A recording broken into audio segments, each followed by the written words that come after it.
வணக்கம் நண்பர்களே. ஒரு பணத்தாசை பிடித்த ஒரு பெண்ணினுடைய கோர முகத்தால் பல குடும்பங்கள் சீரழிந்து நடுத்தெருவுக்கு வந்திருக்கின்றன. நடுத்தெருவு என்றால் அதனுடைய அர்த்தம் பொருளாதார பலத்தினை இழந்து வாழ்வாதாரத்தினை இழந்து மிக பரிதாபமான நிலைக்கு சென்றிருக்கின்றன. அதை பற்றிய வழக்குகள் இப்போது நடந்து கொண்டிருப்பதால் அந்த பெண்ணின் பெயரை குறிப்பிடாமல், இப்போ நான் குற்றம் சாட்டுகிற அந்த நபருடைய பெயரை குறிப்பிடாமல் நீதிமன்ற பரிபாலனைகளுக்கும் இன்னும் மிச்சம் மீதி இருக்கின்ற நல்ல காவலர்களுக்கும், மீண்டும் சொல்கிறேன், நல்ல காவலர்கள், காவல்துறையில் இருப்பவர்களுக்கும் இது ஒரு தர்ம சங்கடத்தை ஏற்படுத்தி விடக்கூடாது என்பதால் பெயர்களை தவிர்க்கிறேன். ஆனால் நான் சொல்லப்போகும் இந்த கிரைம் குறிப்பிட்ட 5 கிராமம் என்ற பகுதி, கன்னியாகுமரி மாவட்டத்தை சேர்ந்த இந்த பகுதியில் நடந்த மிக மிக உண்மையான சம்பவம். இதில் ஏதாவது ஆதாரங்கள் இருக்கிறதா என்று கேட்டு வந்தால் அத்தனை ஆதாரங்களையும் தருவதற்கு வழக்கறிஞர்கள் தயாராக இருக்கிறார்கள். ஆனால் அப்படியும் நீதிமன்றத்தில் ஒரு வழக்கு நடக்கும் பொழுது ஏன் இந்த பதிவு என்றால் ஒரே ஒரு காரணம்தான். இனிமேலும் இருக்கின்ற மிச்ச மீதி இருக்கின்ற அந்த 5 கிராமம் அந்த பகுதி அந்த பெண்ணை பற்றி தெரியாதவர்கள் தெரிந்து கொள்ளட்டும் என்பதற்காகத்தான் இந்த பதிவு. சரி, இப்போது விஷயத்துக்கு வருகிறேன். அதற்கு முன்னால் இந்த சேனல் சப்ஸ்கிரைப் பண்ணாதவங்க சப்ஸ்கிரைப் பண்ணிக்கோங்க. அப்போ தான் நோட்டிஃபிகேஷன் பில் பதிவு பண்ணுங்கள். அப்போ தான் வீடியோக்களுக்கு வந்து சேரும், அடுத்தடுத்த பதிவுகள் வந்து சேரும். பிடிச்சிருந்தால் லைக் பண்ணி ஷேர் பண்ணிக்கோங்க. இந்த ஷேர் பண்ணுங்கன்னு சொல்கிறதுல அவேர்னஸ் ஷேர் பண்ணுங்கள், இந்த க்ரைம் அவேர்னஸ். சரி, இப்போ நான் அந்த உண்மை சம்பவம் என்ன, இது உண்மை சம்பவம், த கிரைம் ஸ்டோரி. இந்த பெண்ணோட பேர் வந்து, நான் பேரை முழுசாக சொல்லக்கூடாது, சட்டப்பூர்வமாக அது தப்பாயிரும்னு சொல்லி சொன்னேன். இந்த கடலில் மூழ்கி எடுப்பாங்கல்ல ஒரு பொருள், கடலில் ஆழத்திற்கு சென்று எடுக்கக்கூடிய ஒரு பொருள், அந்த பொருளுக்கு என்ன பெயரோ அதை முதல் பாதியில் கொண்ட ஒரு பெண். அந்த பெண்ணினுடைய மகன் ஒரு தீபம் இப்படி எரிகிறது என்று சொல்லுவோம், அந்த பெயர் வரக்கூடிய அந்த பையன். இவர்கள் இருவரும் என்ன செய்கிறார்கள்? முதலில் அந்த பெண்ணை குறிப்பிடுகிறேன். அந்த பெண் ஒரு சபலம் நிறைந்த ஆண்களை தேர்ந்தெடுத்து அவர்களிடமிருந்து பணம் பறிப்பவள் அப்படின்னு சொல்லலாம். அல்லது ஒரு ஆணுக்கு எப்படி சபலத்தை ஏற்படுத்த வேண்டும், ஒரு ஆணை எப்படியெல்லாம் சபலப்படுத்தி அவனாகவே அந்த பெண்ணை நாடி வரும் அளவிற்கு செய்வதற்கு அந்த பெண் முயற்சி செய்வாள். ஒரு சிறிய தொகையை கடனாக வாங்குவது, அந்த சிறிய தொகை கடன் வாங்கும் பொழுதே அந்த பணத்தை திருப்பி கொடுப்பதற்கு பதிலாக அந்த ஆணினுடைய பலவீனமான அடிப்படையான ஒரு மனித இச்சைகளை தூண்டிவிட்டு அதன் மூலமாக மேலும் பணம் பெறுவதும். நல்ல அந்த பெண்ணுடைய தந்திரங்களை யோசிச்சிடுங்க. சிறிய தொகை கடன் வாங்குவதும், இச்சைகளை தூண்டிவிட்டு பலவீனமான மனித பலகீனங்களை பயன்படுத்தி வசப்படுத்துவதும், அதன் மூலமாக பெரிய அமௌண்ட், கோடிக்கணக்கான ரூபாய்களை சுருட்டுவதும். இந்த வேலைகளை நம் நாட்டினுடைய தலைநகரில் செய்துவிட்டு அங்கிருந்து தலைமறைவாகி இங்கு வந்தவர்கள். இவர்களுக்கு எது சொந்த ஊர் என்றே நமக்கு தெரியல. இப்போ 5 கிராமம், 5 கிராமத்தில் சரி இவ்வளோ தூரம் சொல்கிறீங்க, இது பொதுவான ஒரு காவல்துறையில் நீங்கள் புகாராக கொடுக்கலாமே, இப்படி ஒருத்தங்க இருக்கிறாங்க, பப்ளிக் அவேர்னஸ் பண்ணிடுங்க, இவங்களெல்லாம் பார்த்து ஜாக்கிரதையாக இருங்க அப்படின்னு நீங்கள் கொடுத்துடலாமேன்னு கேட்கலாம். அப்படி கொடுத்தால் என்ன நடக்கும் என்பதை நான் பிற்பகுதியில் சொல்லுகிறேன், விரிவாக தான் சொல்கிறேன். இதை முதலில் வலை வீசுவார்கள், பின்பு சபலம் ஏற்படுத்துவார்கள், சிறிய தொகையை கடனாக வாங்கி அதை பெரிய தொகையாக மாற்றும் வேலையை அந்த பெண் செய்வாள். இந்த மகன் இருக்கிறான் இல்லையா, இந்த பெண்ணினுடைய மகன், இவன் தமிழக அரசு இன்று வரை திணறிக் கொண்டிருக்கிற போதைப்பொருள் விற்பனை, எந்த விஷயத்தில் தமிழக அரசு திணறிக் கொண்டிருக்கிறது? பெரிய குற்றங்கள் நடப்பதற்கும் கொலைகள் நடப்பதற்கும் அடிப்படையில் பயன்படுத்தப்படக்கூடிய போதைப் பொருட்கள் இருக்குதல்லவா, அந்த போதைப் பொருட்களை விற்று அந்த போதைப் பொருட்களை உட்கொள்வதும் விற்பதும் அந்த பையனுடைய வேலை. இதை எப்படிங்க போகிற போக்கில் நீங்கள் வாட்டுக்கு யாரையா சொல்லிடுறதா அப்படின்னா, இப்போ நான் ஒரு பெண்ணை முதல்ல சொன்னேன், அதனுடைய மகன் தானே இப்போ நான் சொல்கிறேன் அந்த போதைப்பொருள் விற்பவன். இந்த பெண்ணினுடைய வங்கி கணக்கை ஆராய்ந்தாலே போதும் காவல்துறையினருக்கு முழு கதையும் புரிஞ்சிடும். ரொம்ப போய் இன்வெஸ்டிகேஷனுக்கு எங்கெல்லாமோ போய் இவங்க சுற்றி சொலண்டடிச்சுலாம் ஒன்றும் பண்ண வேண்டியதில்லை. ஒரு 3 வருடங்கள் அல்லது ஒரு 5 வருடங்கள் வைத்துக் கொள்ளுங்கள். 5 வருட வங்கி கணக்கு நான் குறிப்பிட்ட இந்த பதிவில் நான் குறிப்பிடுகிற அந்த சூசகமாக குறிப்பிட்ட அந்த பெயரை கொண்ட அந்த பெண்மணியினுடைய 5 வருட வங்கி கணக்கு எந்த பேங்க்னு கேட்டுறாதீங்க. அங்கே இருக்க எல்லா பேங்க்லையுமே அக்கௌண்ட் இருக்கும். அந்த பகுதியில் இருக்க அத்தனை பேங்க்லேயும் அக்கௌண்ட் இருக்கும். அந்த வங்கி கணக்குகளை நீங்கள் ஆராய்ந்தீங்கன்னா பொதுவாக இந்த பண வரவு செலவு ஏன் பெரிய தொகைகள் எப்படி நடந்ததுன்னு கேட்டாலே தெரிஞ்சிடும் இல்லையா? கணக்கு சொல்லணும்ல. ஐயா ஒரு 5000 10,000 2000 3000க்கு இன்றைக்கி வந்து ஆடிட்டர் வந்து என்ன சொல்கிறாங்க, உங்களுடைய வங்கி கணக்குகளில் நீங்கள் 1000 2000 பரிவர்த்தனை செய்தாலும் அது எப்படி வந்தது, ஏன் வந்தது, எப்படி நீங்கள் இது பண்ணீங்கன்னு நீங்கள் சொல்லணும், கணக்கு சொல்லணும். ஆனால் இந்த பெண்ணினுடைய வங்கி கணக்கில் பல லட்சங்கள் பல கோடிகள் வரவு போக்குவரத்து நடந்துகிட்டு இருக்கும், பண வரவு நடந்திருக்கும். காரணம் என்னன்னு கேட்டால் அவங்களுக்கு என்னன்னு சொல்ல முடியும்னு நினைக்கிறீங்க? அவங்களுக்கு என்று எந்த தொழிலும் கிடையாது. அதாவது அரசாங்கம் நியாயமாக விதிக்கப்பட்ட எந்த தொழிலும் இல்லாத ஒரு குடும்பம், தாய் மகன். இந்த பெண்ணு கல்யாணம் ஆயிருக்கணும்ல, பையனுக்கான கல்யாணம் ஆயிருக்கணும்ல, அவர் எந்த வேலைக்கும் செல்வதில்லை. ஆக அந்த குடும்பத்தில் மாத வருமானமே இல்லாமல் பல லட்சம் ரூபாய்க்கு பரிவர்த்தனைகள் எப்படி நடந்தது, அந்த நடப்பதற்கான காரணங்கள் என்ன, அது எந்த வியாபாரத்தில் நடந்தது, இந்த போதைப்பொருள் விற்பனை தான் இல்லை என்றால் அவர்கள் இல்லை அப்படிலாம் கிடையாது, என் பையன்தான் ஏதோ போதைப்பொருள் உட்கொள்வான் அல்லது அந்த வியாபாரம் செய்வான், ஆனால் நாங்கள் அப்படி அல்ல, இந்த பணமெல்லாம் இதற்காக தான் நடந்தது என்று இந்த பெண்ணால் சொல்ல முடியாது. சரி, இது ஒரு பக்கம். உங்களுக்கெல்லாம் தெரிஞ்சு ஒன்று கேட்குறேன், எந்த வருமானமும் இல்லாமல் ஒரு குடும்பத்தில் எந்த வருமானமும் அந்த குடும்ப உறுப்பினர்களாக கருதப்படுகிற யாருக்குமே எந்த வருமானமும் இல்லாமல் கோடிக்கணக்கான மதிப்புள்ள வீடுகளை கட்ட இயலுமா? இந்த கேள்விக்கு பதில் சொல்லுங்க.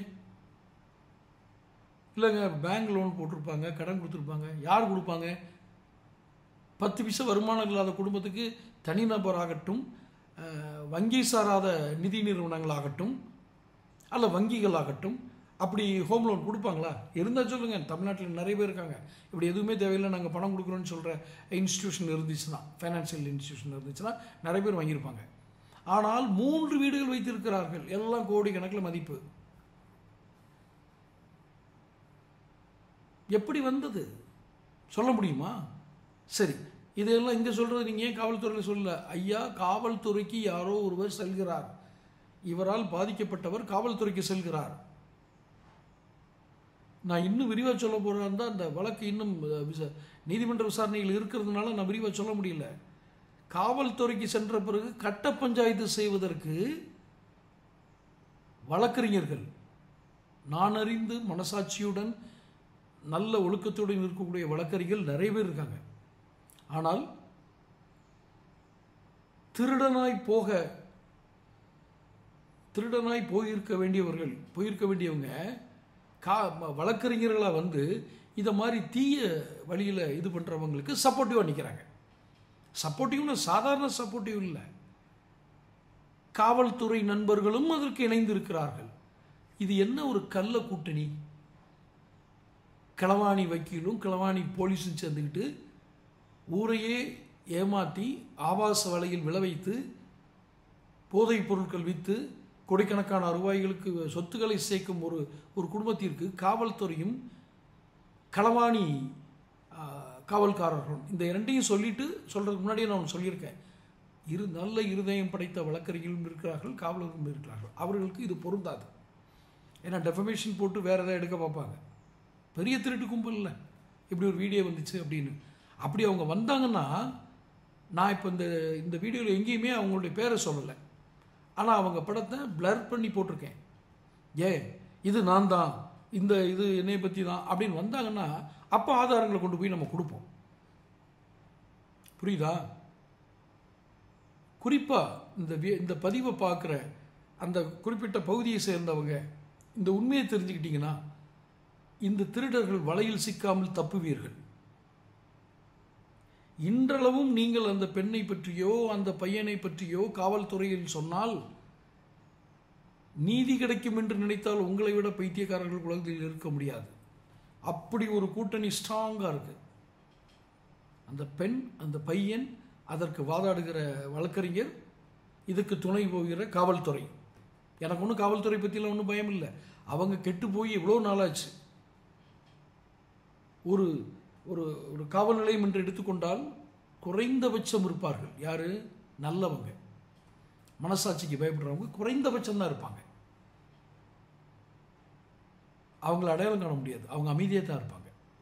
இங்கு நியாயம் கேட்பவர்கள் அமைதியாக கடந்து செல்ல வேண்டுமே ஒழிய நீங்கள் ஆர்ப்பாட்டம் செய்ய முடியாது. ஆர்ப்பாட்டம்னா நான் ஒன்றும் கூப்பாடு போட சொல்லலை.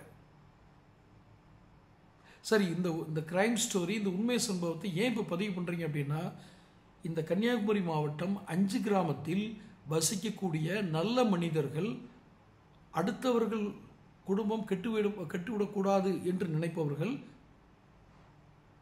இந்த நான் சொன்ன இந்த இருவரையும் அடையாளம் கண்டு கொள்ளுங்கள். ஒருவேளை உங்களுக்கு பொதுநலையில் அக்கறை இருந்தால் அவர்களை குறித்து காவல் நிலையத்தில் நீங்கள் புகார் செய்யுங்கள். இப்படி ஒருத்தர் போய் புகார் பண்ணுறார். நான் இப்போ ஏன் இந்த ஸ்டோரியை ஒரு பூடகமான பேரையே சொல்லாமல் அந்த பகுதியில் வசிக்கக்கூடிய ஒரு பொம்பளை, அந்த பையன் ஏன் சொன்னேன் அப்படின்னா, ஒரு புகார் அங்கே சென்றது. அது எந்த காவல் நிலையம் என்றெல்லாம் நான் சொல்ல விரும்பவில்லை. ஏனென்றால் என் குடும்பத்துக்கு பாதுகாப்பு இருக்காது, அதை சொல்ல முடியாது. நான் என் குடும்பத்துக்கு பாதுகாப்பு இருக்காது. ஏன்னா பின்னாடி இருக்கிறது பூரா பெரிய தொழிலதிபர்கள்லாம் இருக்காங்க. ஏன்னா இந்த பொம்பளை தான் யாரை வேணாலும் தூக்கி தூக்கி உள்ளதுக்கு போடுமே. பெரிய தொழிலதிபர்கள் இருக்காங்க. அந்த தொழிலதிபர்களுக்கு பல காவல்துறை உயரதிகாரிகள் இருக்கிறார்கள். அந்த உயரதிகாரிகளுக்கு அரசியல்வாதிகளுடைய தொடர்பு இருக்கிறது. எப்படி நீங்கள் கொடுக்குற கம்ப்ளைண்ட் அங்கே ரிஜிஸ்டர் ஆகும்? புரியுதா? இந்த பெண் எப்படி சாமர்த்தியமாக செயல்படுதுன்னு. எத்தனை ஆண்களை வீழ்த்தினால், எத்தனை கோடிகளை சுருட்டினால் என்பதெல்லாம் அந்த பெண்ணை நீங்கள் தனியாக உரிச்சிட்டு, நான் உரிச்சுன்னு சொல்கிறது அவ்வளோ வெளிப்படையாக கேட்டிங்கன்னா, காவல்துறை கேட்டுச்சுன்னா அங்கே உண்மை வரும். காவல்துறை கேட்குமா? கேட்க மாட்டாங்க. நான் இப்போவே சொல்கிறேன், நல்ல காவல்துறையினர், நல்ல எண்ணத்தோடு செயல்படுகிற காவல்துறையினர் கேட்க வேண்டும் என்று நினைத்தாலும் உயரதிகாரிகள் என்று இருப்பவர்கள் இதில் தலையிடுவார்கள். ஏனென்றால் அந்த பெண்ணுக்கு பின்புலமாக இருக்கக்கூடிய தொழிலதிபர்கள். அதான் இந்த பதிவோட முதலே சொன்னேன், தலைநகரில் இருந்து இதுக்கு இங்கே வரைக்கும் தொடர்பு. அது எப்படிப்பா? இந்த கடைக்கோடியில் இருக்க கன்னியாகுமரி இருக்க ஒரு ஊரில் இருக்க பிள்ளைக்காப்பா அங்கேருந்து இருக்குது அப்படின்னால், நீங்கள் அப்படி சொன்னீங்கன்னா நாட்டு நடப்பு தெரியாதவங்கன்னு அர்த்தம். இருக்கிறான்.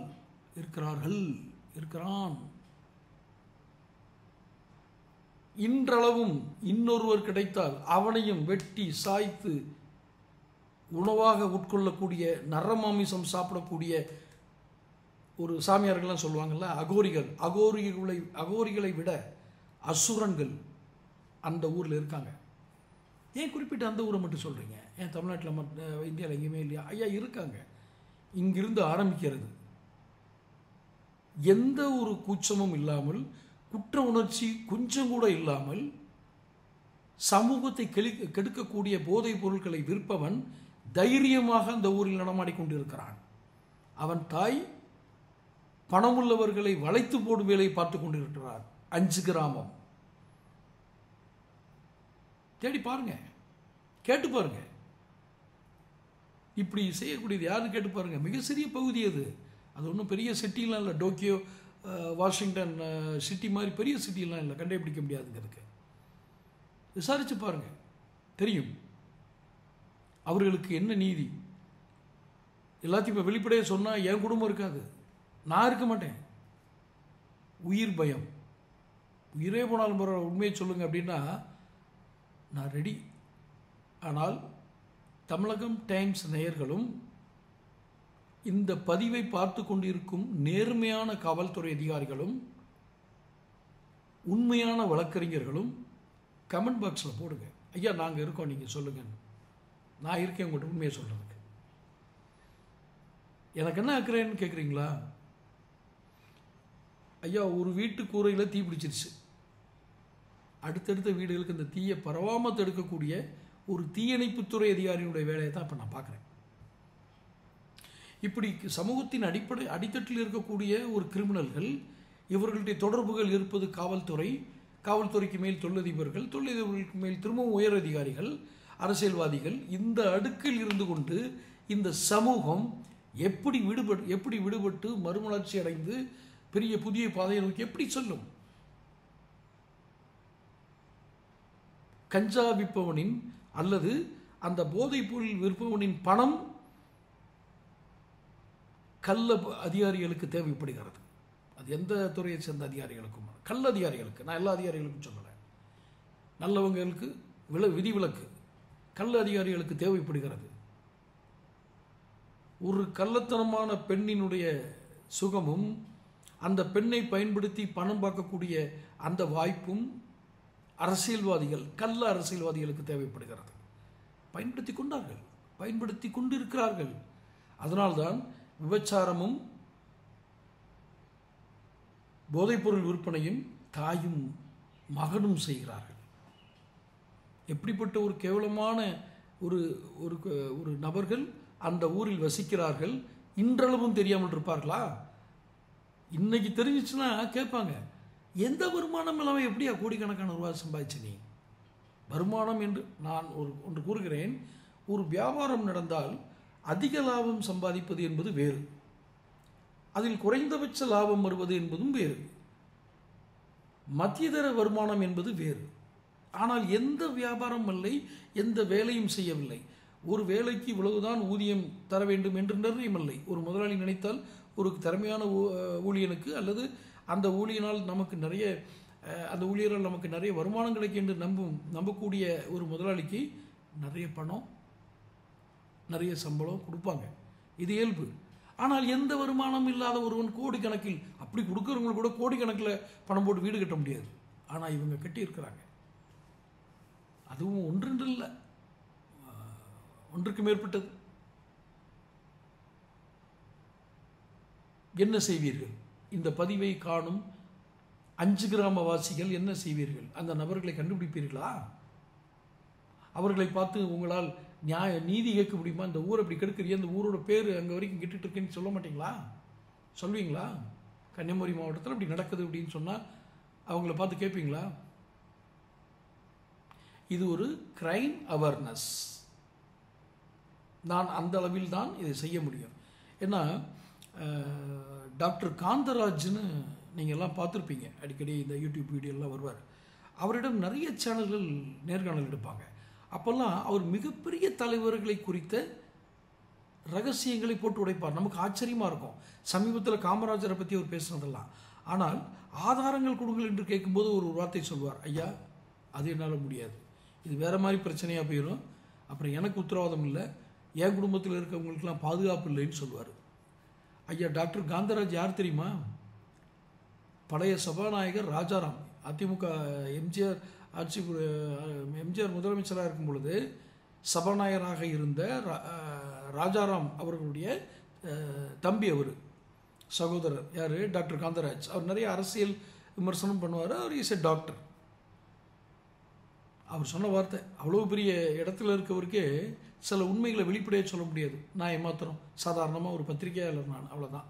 அதனால் விரைவாக இந்த செய்திகளை படிக்கும் அந்த ஊர் மக்களும் மனசாட்சியுள்ள காவல்துறையினரும் ஒரு நீதிக்கோ அல்லது பாதிக்கப்பட்டவர்களுக்கு மட்டுமே நான் வாதாடுவேன் என்று நினைக்கிற வழக்கறிஞர்களும் இதை பாருங்கள். இது என்னன்னு பாருங்கள். நான் விதிவிலக்கானவர்களுக்குத்தான் இந்த பதிவே. எனக்கு அதெல்லாம் தெரியாது, அவங்க லட்சக்கணக்கில் ஃபீஸ் கொடுக்குறாங்க, நாங்கள் பின்னாடி போவேன்னு சொல்கிறவங்களுக்கு இந்த பதிவு இல்லை. அவங்க வேலையை பார்த்துட்டு போயிட்டே இருக்கட்டும். அவங்கள போய் நம்ம எதுக்கு பேசிக்கிட்டு, அது எண்டும் கிடையாது, அது முடிவுக்கு வராது. காசு வாங்கிட்டு இவங்களை இன்னும் வாழ விடுவேன்னு சொல்கிறவங்க இருந்தால் நீங்கள் இந்த பதிவை போதும் போல் 4 பேர் பார்த்துட்டு அப்படி போயிட்டே இருங்க. சரியா? நீதியையும் நியாயத்தையும் நிலைநிறுத்தக்கூடிய இறைவன், பிரபஞ்சம் இன்னும் இருக்கிறது என்று நம்புகிறேன். தொடர்ந்து பேசுவோம், கலந்துரையாடுவோம். உங்களுடைய கருத்துக்களை கமெண்ட் பாக்ஸில் இது பண்ணுங்கள். அடுத்தடுத்து வீடியோக்கள் கிடைக்கிறதுக்கு நோட்டிஃபிகேஷன் பில் பதிவு பண்ணுங்கள். பிடிச்சிருந்தால் லைக் பண்ணி ஷேர் பண்ணுங்கள்.